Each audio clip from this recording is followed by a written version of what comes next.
Hey everyone, welcome into the Winning Edge podcast. This is your host, Zach. I'm joined by Daniel, brother-in-law. He's here to join us and hang out with us today. We're going to run through the top 10 rankings of the college football side. We're also going to kind of go into the top games that we foresee that are going to be pretty badass this weekend. And we're going to go, maybe if we have some time, we'll touch into some high school football so in the local area, just kind of see some games lineups, and see what's going on. So it might be a short one, might be long. We'll see how it goes. Daniel, how are we doing today, buddy? Doing good. I just would want to start by saying I don't like just brother-in-law. I would say like maybe your mentor, your life coach, your inspiration. I feel like you undersold it.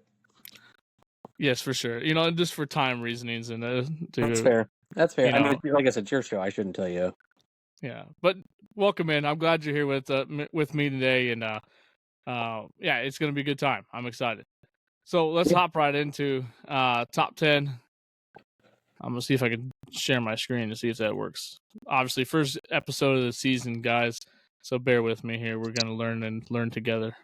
I mean, to make it easier, we can summarize the season in a few things, right? So the Bears are going to win the Super Bowl. That's already been a given. My Fighting Illini are going to toil, basically fighting with a Rutgers for not being in last place in the Big Ten. And everybody else will probably have a bit better of a time in college football than that. All right. Hey, that's a hell of a rundown. We'll take that. We'll take that right off the bat. We'll talk NFL next week, though, Daniel. So don't get too excited, too far ahead of you, just because you think Caleb Williams is gonna win you guys the Super Bowl. It's not just him; it's him and their receiving core and their improvements on defense. Okay. All right. That's fair. No, they do look good, though. By the way, they look pretty sharp. So number one in the rankings right now, we got Georgia Bulldogs, obviously the best team in the country. Number two, we can't really argue with either. Ohio State. They've paid for. Everyone keeps saying they paid for a national championship roster, and everyone's giving a lot of shit for that. Number three, Oregon. The Oregon Ducks look pretty strong this year. They got their head coach back. He didn't leave to take the Alabama job, so that's a heck of a upgrade there. So he's able to stay there with the boys and coach another year. We're in the Big Ten now this season too, right? Yep. Big Ten's going to be packed. Obviously, first top three, you got two Big Ten guys in there already. It's going to be hard. That's going to be a tough schedule. That conference is going to be battling because you got 4 in the top 10.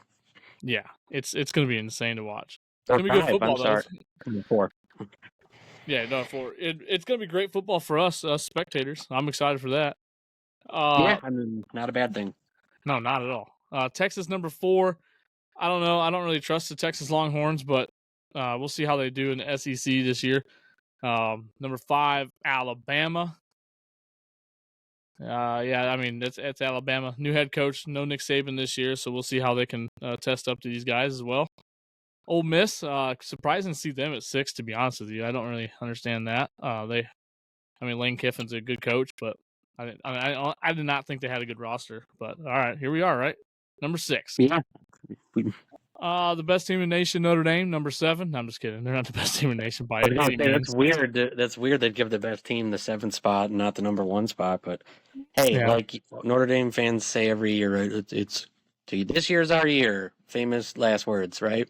Yeah. All right. Kind of like the Cubs, right? It's always our year. We're gonna make it. And the Cowboys. You guys are in company of Cowboy fans too. Oh Jesus! Don't put us in there. But good company to be in. Notre Dame has a hell of an easy schedule this year. So as a Notre Dame fan, I'm pretty pumped to see if we can go undefeated. Our hardest game is obviously the first game of the season, which is this Saturday. But we will touch on Texas A&M going to Kyle Field. It's gonna be insane. So number 8, Penn State and Nittany Lions. They're a badass team. There's nothing really saying about that. They're pretty stacked up on the offensive side. We'll see how they can stack in that Big Ten, like we've been talking about. They're going to be beating each other up quite a bit. Number 9, Michigan. Sitting up in that top 10 and hanging around just to the very end of the year. The last few years, they seem to be just on the outside by the time the year comes, to be right in that mix. Yeah, they never can seem to get over the hump. They are always right there, and then they play Michigan or Ohio State towards the end, and that whole season goes to hell. Or Illinois decides to take them into 7 overtimes randomly and beat them. I mean, they just have these weird things that seem to keep them right out of the the mix of like that last 4 team type of situation. Yeah, I agree. Penn State's a weird one for sure. Number 9 is Michigan. It's kind of crazy. They're the defending national champions. But I understand Jim Harbaugh's gone. A lot of seniors left. JJ McCarthy and the boys, Blake Corum, he's gone too. So we'll see. We'll see kind of how Sign that. Stealer Oh yeah, or the Sign science Stealer Steelers. done. Yeah. So who knows how they're going to be? They might not win a game. You never know. Number 10, Florida State. I haven't seen any updates since the loss to Georgia Tech this week 0 with the rankings. So I'm assuming they're just not counting it, or ESPN just hasn't updated anything yet. So, and this is August 29th. So I figured it would update it by now. But Florida State, I think they're going to, I don't know. They're going to have to figure off the offense out. I don't understand how they're in the top 10, but Florida State kind of hasn't been the Florida State of back in like the, I don't know, late 90s, early 2000s, like in a long time, it seems like. yeah, they've always had like one or two good talented players, and then the rest of the team is kind of subpar.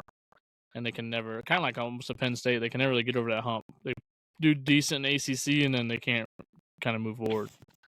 So, Well, so them and Florida, obviously, after the Tebow era or whatever, like both of those schools have kind of faded out of the like conversation that you would have every year about their, championship potential. for sure. So, Dan, would you change anything in this top 10? Like, and for real, like, would you change anything up here? Obviously, I'm assuming the one thing that probably will change is Florida State dropping out. I struggle with, like you said, with Texas a little bit. I mean, I don't know that I would take them out, but I would take them lower, probably.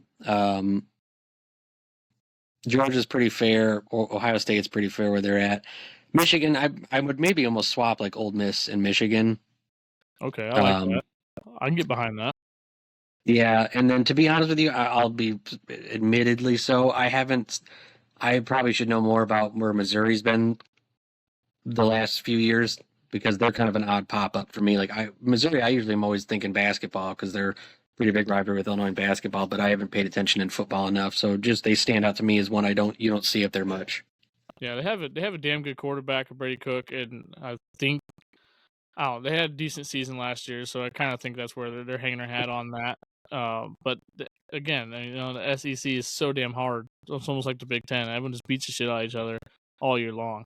So Yeah, it's kind of weird. They're like on the cusp, hanging out, right on the outside. A couple of these good teams. I mean, Utah, they have a lot of returning starters this year. LSU lost their offensive coordinator and their Heisman winning quarterback and their first round draft pick receiver. So it's kind of interesting to see where they're going to land. And Clemson, kind of the same thing. They lost some guys, but another one I kind of feel like they've been given a lot of credit, but like since Trevor Lawrence went, like they've just failed to perform like consistently. Yeah, and Dabo Swinney does not like the transfer portal, and he doesn't believe in it, so it's kind of setting him back a little bit. I'll be honest, I think homegrown some people. I think that's what's hurt Alabama is, think back how several years ago they had like Alvin Kamara and like they had like all guys that went on to be like starting NFL. They had 4 starting NFL running backs like on their roster at the same time. Like they had hordes of talent because at that time they couldn't. Where are you going to go or what are you going to do?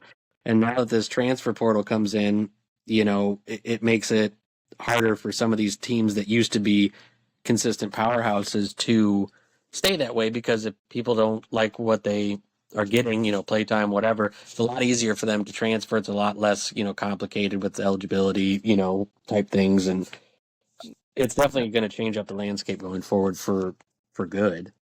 Oh, for sure. And I think that's kind of why the whole Nick Saban deal, he's kind of like, dude, I'm about done with this. Because not only do you have to recruit in, the recruiting stages to high school players, but you got to recruit your own roster back and make sure they're able to stay back. So your second string, third string guys can go start at Missouri, Utah, Tennessee, some of these other schools and get starting roles right now. So it's like, it's tough. Yeah, that's a good point.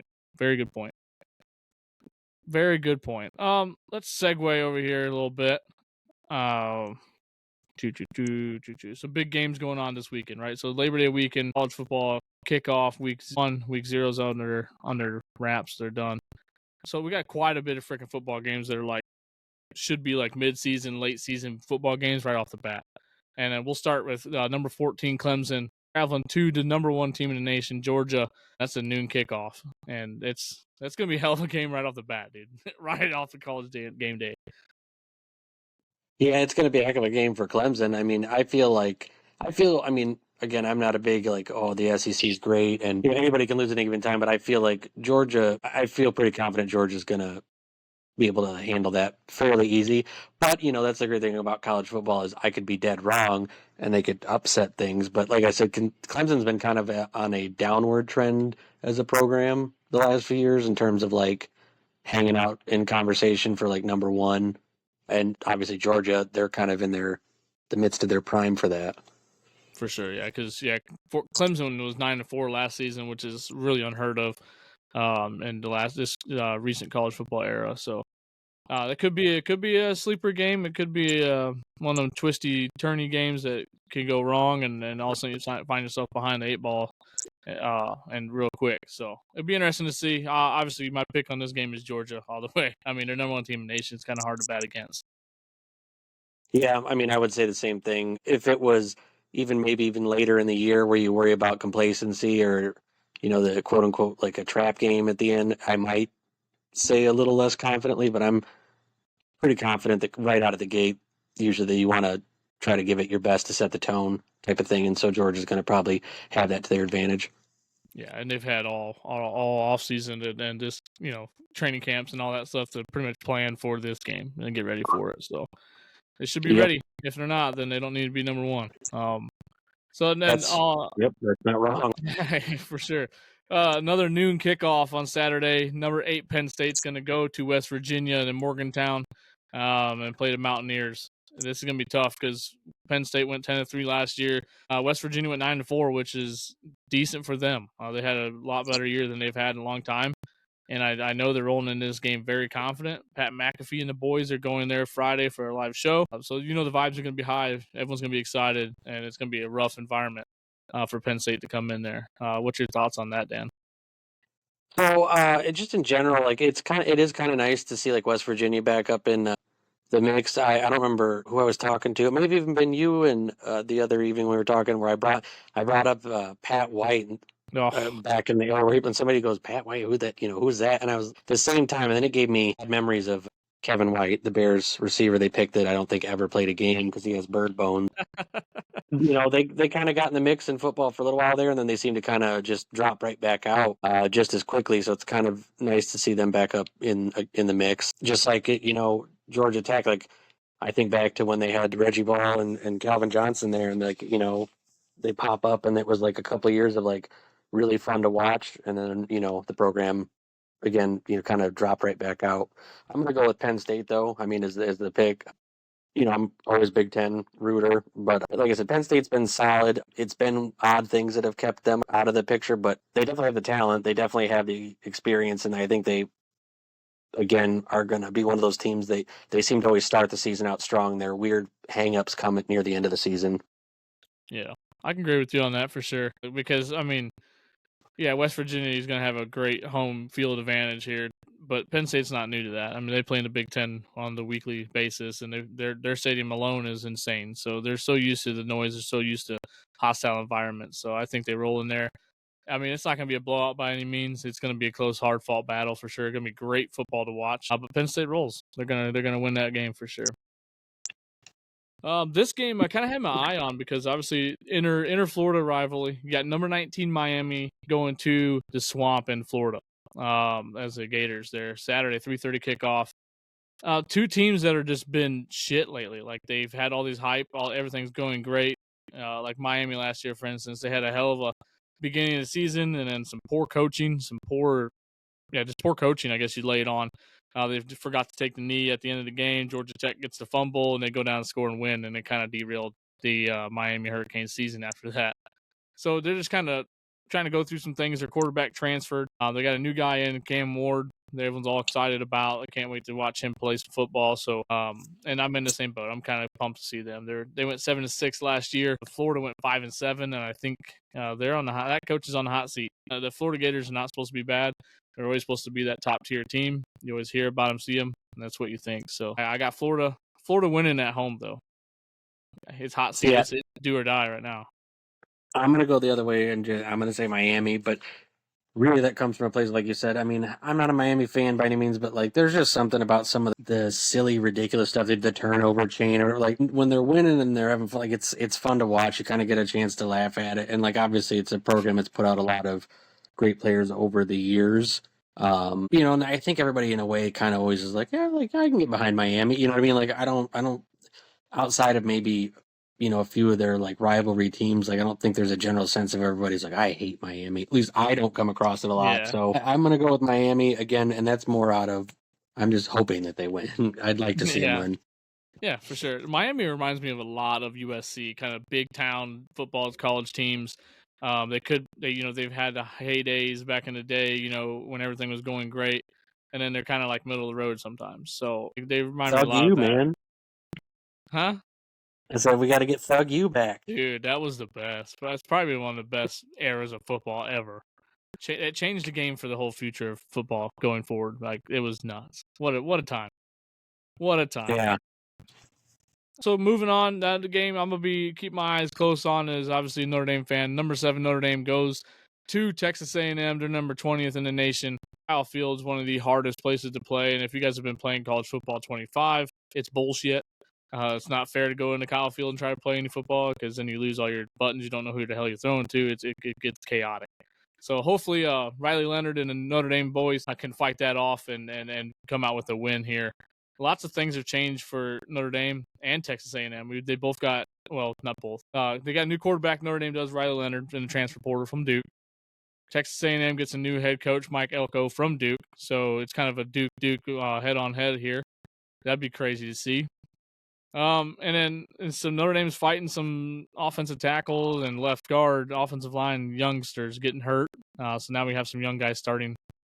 So it'd be interesting to see if we can hold off the Texas A&M defensive line. But yeah, and then another thing, Notre Dame gets a new offensive coordinator too from LSU last year. So you had Jaden Daniels and Heisman winning quarterback on the squad, and so they're hoping to bring that energy to Notre Dame. We'll see how that flies. But I got Notre Dame, obviously, big fanboy. Yeah, and you know what I'm going to do? I'm going to go the opposite. I always go against whoever. If anybody who's playing Notre Dame gets my vote, I openly tell them I hate them. Hey, and everybody goes, "Oh, you're probably a Michigan fan." I don't like any team that even plays Notre Dame. My team is usually way worse than them. I just hate Notre Dame. And I'm not gonna lie. Like I'm probably one of the few people. If they lose a home game around here, I'm walking around smiling, kind of looking at everybody. Yeah. So for my own petty personal reasons, I'm going to say, go Texas A&M. All right. Hey, that's fair. That's a 7:30 kickoff, late night. That's college game day game. So there's going to be a lot of highs and a lot of hype on that game. And Notre Dame is like 50-50 coin flip sometimes in those big games. It's either they play great or they come out flat and get their ass beat. So I'm hoping it goes the opposite way and we can get the dub there because after this game, we have a very easy schedule and we have a good chance of going undefeated this season and getting into the 12-team playoff. Their big thing is they don't have, this new quarterback does not have the male model-esque look of your last quarterback. So I don't know. That may take a toll. Yeah, it'd be hard to beat Sam Hartman and that beautiful, luscious hair as last season. Sam Heartthrob, you mean? Yeah. Wild. Daniel, you're wild. You know this. He was a handsome fella. He was. I'm not homosexual, but he was a good-looking man for sure. So that kind of wraps up your Saturday slate of bigger games. Obviously, there's a ton more football games on. It'll be football on from noon all the way to probably 11 o'clock on the West Coast when they're kicking off some games. So crazy stuff going on Saturday. But then we move into Sunday, right? We got number 23 USC going to. Well, I think this might be a neutral site game. I probably should have done some homework on that. But they go number 13 LSU. Definitely a neutral site game. I think I'm really feeling that way. I don't know. Both these teams are kind of confusing, right? USC loses Caleb Williams. We're kind of see with Miller Moss, the new quarterback, back in him. see if he can come in and take over. Lincoln Riley is always hard to go against. He's a hell of a coach. So, and Brian Kelly sucks. So I don't know. It's gonna be nuts. I picked Does he, LSU. or is that just your fanboy? No, he's not. I don't know. But I can't say that because he's the winningest head coach in Notre Dame history. Now he beat Newt Rocky. Was it 2021? I believe he surpassed that. So that's pretty crazy to see. But I don't know. It's just he's wild. He's a wild person. That's for sure. Well, I'll tell you with USC, like, again, I saw a handful of their games last year, mainly watching to see what Caleb Williams, knowing that the Bears were probably going to take him. And I mean, as good as he may or may not be, he looked terrible last year because their team around him they played like crap a lot of the time. I mean, when they played Notre Dame or for whatever, I mean, I'm like, this is who they're going to take number one. Like, you got to be kidding me. Like, so Yeah, he threw hopefully 3 interceptions or something like that. Yeah, if they didn't bring that team to a like a better place as a whole, I think unfortunately it doesn't matter who's behind the line. They're going to struggle. Yeah, it'll be an interesting test to see if Lincoln Riley can get the boys kind of fired up. I don't see any issue with quarterbacks with him because he's had a great history of quarterbacks with, Spencer Rattler, and then you had Kyler Murray, and then you had Baker Mayfield, and then Caleb Williams. So it's a hell of a history of quarterbacks, and there are a lot of them. Well, not all of them, but most of them are in the NFL doing big things. So it'll be interesting. But I got LSU, SEC team. I'm assuming they're going to have more beef and more power. And as we talked about, the O-line, D-line, USC is not very up to par right now. So we'll see. I think LSU can kind of take over the game on the line of scrimmage. Yeah, I mean, it's kind of their game to lose, is what I would say. Yeah. And I think that might be the only game Sunday. Again, I should have done more homework, guys. I apologize. This is a very mediocre podcast, and I appreciate you guys listening. If you are still listening right now, it would be a great time to subscribe so you can hear our next podcast for next week. Moving into Monday, Labor Day. Everyone's chilling. We're grilling and doing whatever you guys do on Labor Day. Boston College is going to go to Florida State and play some football. Florida State bouncing, hopefully, from a Georgia Tech kind of embarrassment. I think they had that game pretty in hand in their minds, and they got beat right in front of the world. So I think Florida State rolls. They're going to win this ball game because they're going to be pretty pissed off and embarrassed. So I feel bad for Boston College in this one. Yeah, and I think Florida State, it's kind of one of those things where they kind of have to win this game because if you start out 0-2, like, then I feel like that's kind of going to put your season in the books in the bigger sense.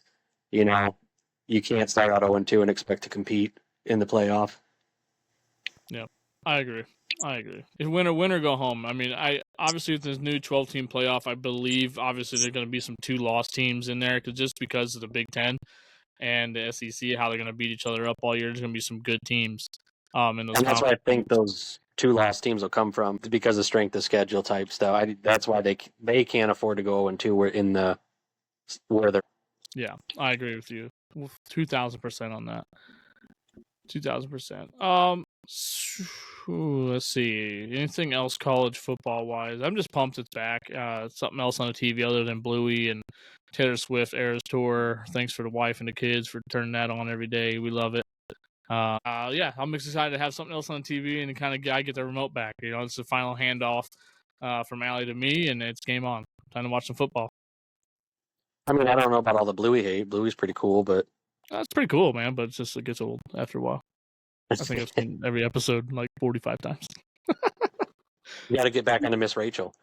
Oh, we were watching it this morning, actually, or not this morning, this afternoon when I got off work, and I was like, "What are we doing? Please take it off the TV right now." This is fantastic. Tough. This is tough. So college football, it kind of wraps it up. It's gonna be exciting. I'm pumped, obviously, to have it back and to kind of see what these games have in store. Notre Dame fan, I'm just pumped to get some football on, right? So let's drop it down a level. Let's go to the high school level and kind of see what's going on here in the local Michiana area. There's a couple rivalry games that are going on that are pretty high stakes. We can start, we'll start with the not so rivalry game, but a game that is going to be interesting to see. We got number 13 in 4A Northridge is going to go up against the number 25 in 6A Elkhart. They're playing Friday night. They both got beat.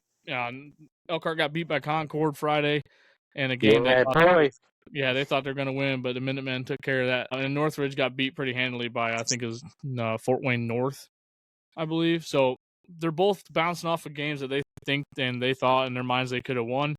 And and they're looking to turn the tide and get the season rolling in a positive direction. So I'm interested to see. I honestly think Northridge might have Elkhart's number here. So I'm gonna go Northridge on this one. I read a little bit. I saw one article that kind of put out the rankings at the beginning of the year for each class, and I know Northridge was up there. Northridge, for their size of school and stuff, they're always competitive, it seems like. And Elkhart, even after they combine the schools and stuff, I think they still continue to struggle, which is kind of interesting because when they merged Memorial and Central, you got two teams worth of talent pool to pick from, and they still have had some ups and downs with that, even with the essentially a larger pool of potential starter talent to pick from. For sure. But yeah, I'm going to go with Northridge if I had to, if anything on that. Yeah, and that's a good point too, so Elkhart has a new head coach this year, so they're looking at a new era for them and trying to get back and get on the right schedule and things like that. But yeah, when a merger happened from Memorial to and Central, I mean, hell, my playing days, there was always at least 4 guys in Memorial that were like, they're pretty good damn ball players. They can come to Concord and start. And same with Central. So about 4 or 5. So right there, you got almost, you got 9 or 10 or so, guys that can play some good ball from each side. So I don't know. I don't want their issues. I thought when they merge, they're going to turn into a nice Penn and be pretty dominant, but they have not shown that yet. So it's kind of unfortunate. Next kind of game is a pretty big. This is gonna be nuts. The backyard brawl, right? And Kingsman, they're number 13 in 6A. They had a heck of a win over Valpo last weekend, and they're gonna go to Steel Stadium and number 3 4A team Mishawaka. Mishawaka's always good. Penn's always good, so it's gonna be a great ball game to watch. And I don't know, man. I'll let you go first on this one because I have no clue. Even I could almost flip a coin at this point. Yeah, as I was saying, for me, it's kind of the same because I know back at least when I was in high school, like it's hard to remember if Mishawaka was, consistently at the level they've been like the last few years in terms of good, but like yeah, you always heard about Penn, like Yeah, it's a big school. They, got money to invest in their program in terms of like, equipment and everything else. I remember when I was there, there was always this rumor that they were going to have like an actual sponsored like stadium thing built there. Like that's what you used to hear all the time. Because it's like that's how good they are, and they are. They have a history of success.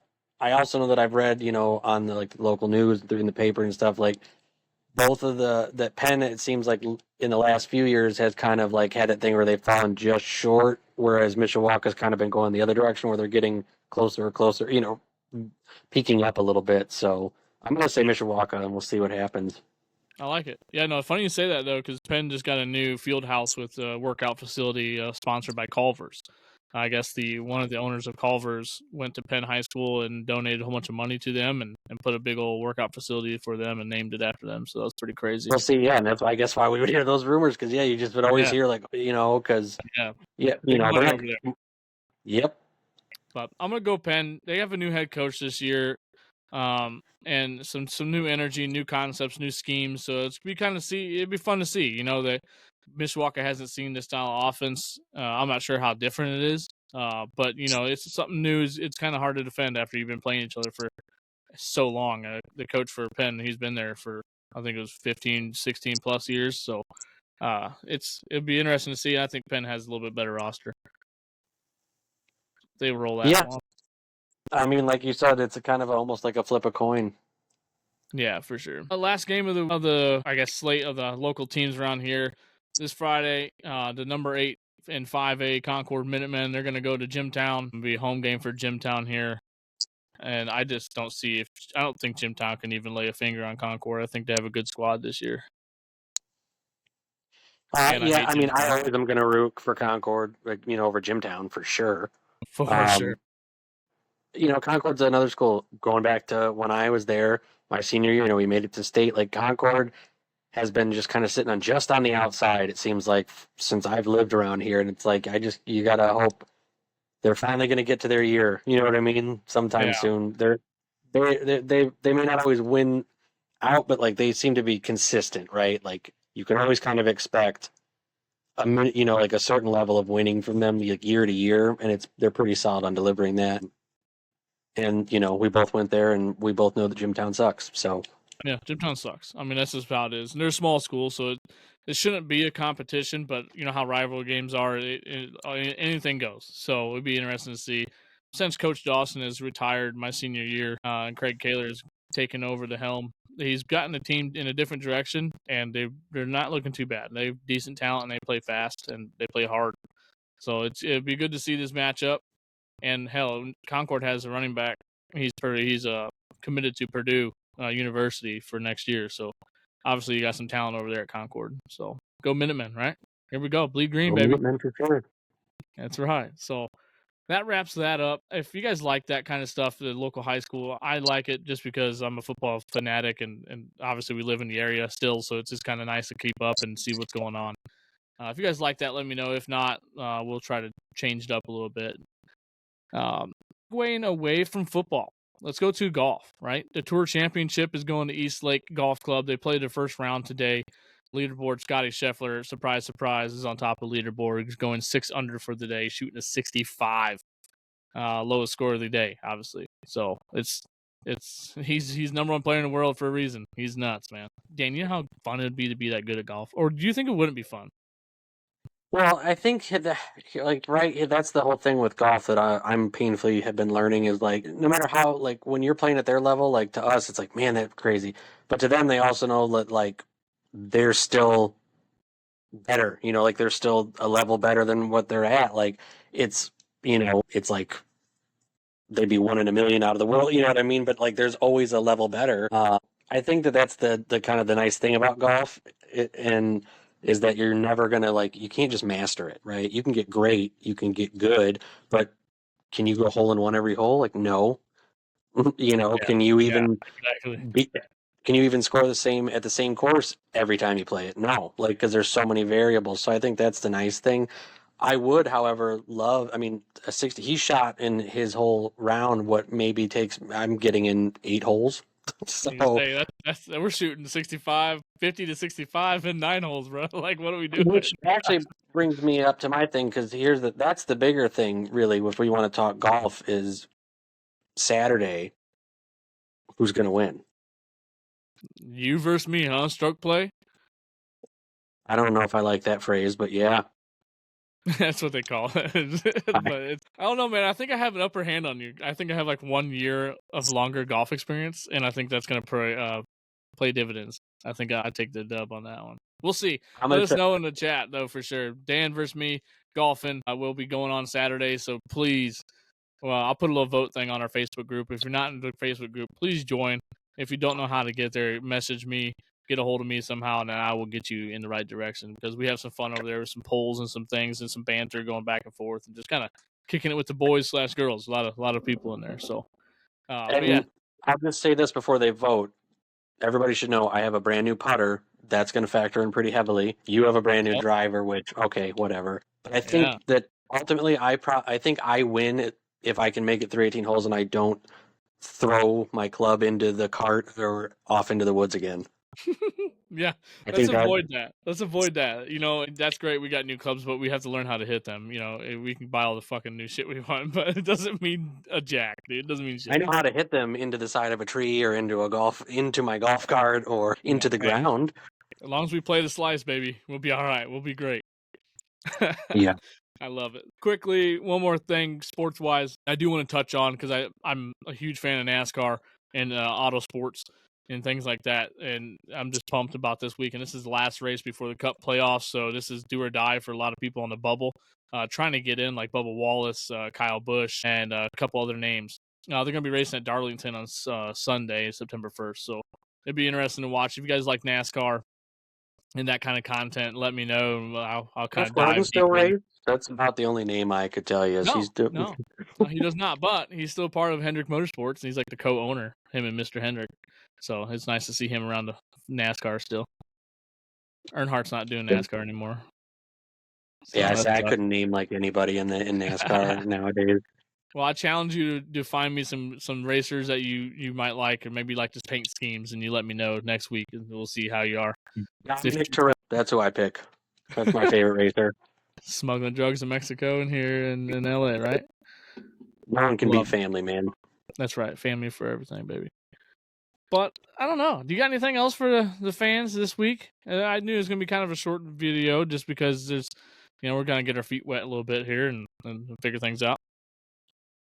No, I mean, you could go on about really. I mean, we could go on for hours about any of the stuff we've already talked about. But it's the fun thing about sports is it's all we're gonna see, and it never works out exactly how you expect, and so that makes the fun of it. So just Yep. looking forward to seeing things get back into action, and as you said, just looking forward to having stuff to watch on TV because all my shows are done. House of Dragons is over for the season. A lot of my shows are over for the season, so I needed Need to something. get the Yeah. sports back on.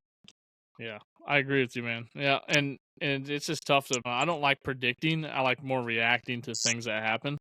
So after this week, would be a little bit more content, a little more deep dive. We can go into stats and things like that, and kind of just get nerdy with it, which is always fun. But The NFL starts. I can give you your weekly updates on Caleb Williams' nail color of choice for the there you games, go. See, and how we're getting closer to the Super Bowl each and every week. each and every week, I can't wait. Colts and Bears play. It's gonna be electric. It'll never be it. You guys got your only time you'll get it in 2006. It won't happen again. That's right, baby. That's right. That's right. All right. Well, if you guys have not subscribed, this will be on YouTube. Will be some TikToks, all that fun jazz on the socials. Subscribe to us and let us know in the comments what your thoughts are. I like feedback, so feedback's always good. It's how you learn and how you grow. So we'll see you guys on the flip side, and enjoy this Labor Day weekend. Be safe, be smart, and go Irish. Yeah.